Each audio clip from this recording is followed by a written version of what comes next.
Welcome to Tenor Tech, where I solve the problems you didn't even know you had.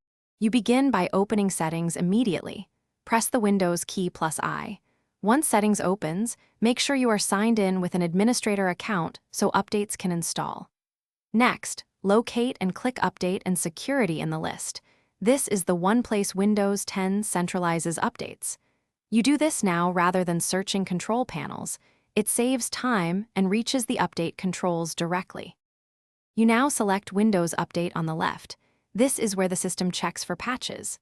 Click Check for Updates and wait while Windows queries Microsoft servers. This can take a minute.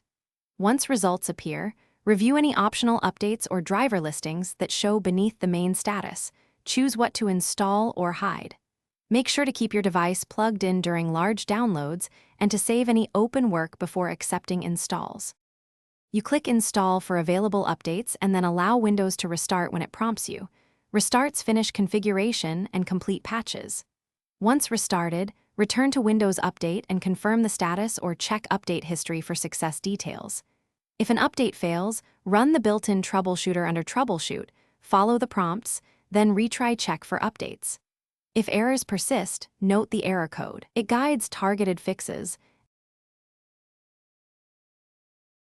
Thanks for watching. Subscribe to keep your life in tune.